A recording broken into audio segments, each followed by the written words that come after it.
So welcome to Nugget for your Noggin. So we are about halfway through 2021. Can't believe it. We're in July. And oftentimes we're reflecting and still talking about what happened during the pandemic, what 2020 brought.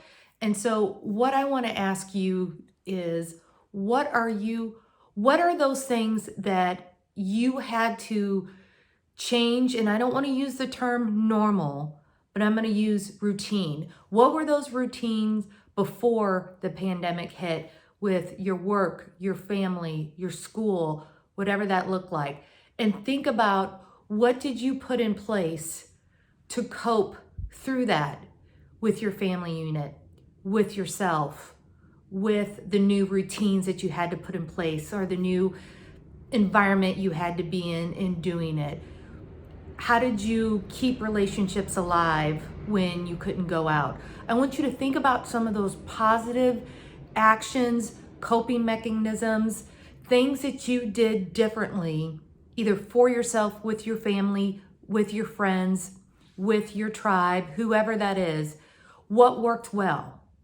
Now that we're getting back to potentially some of the routines we had before 2020, what are those coping mechanisms? What are those things that were a positive, that worked so well for you, that you experimented and found out that this is a great new way to do things, that you want to keep doing even after the routines may be coming back to what they were for 2020?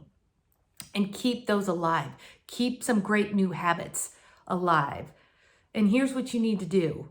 You need to stop and think about that, and why they work so well for you now, and how you're going to keep them going. And then once you do that, have that discussion with your friends, with your family, with your coworkers, with your teams, whatever that looks like, to say, these are the things we need to keep going, regardless of that the routines may be coming back to what it was before. And then write them down. So keep those alive, because there was some really good things that came out of how we had to adjust our life in such a weird, strange way. But yet we found some new and better ways to live, and some great new habits and things we want to keep up. So self-reflect on those, write it out, and then have the conversation with those that may be engaged with it, and keep those going. And I want to hear from you. If you guys had some great new things that you put in place, great new habits that you're doing, share that in the comments. Tell us about those. We'd love to hear about them, and we'd love to learn maybe some potential things that we want to pick up. So remember, there's purpose in your potential. Unleash it.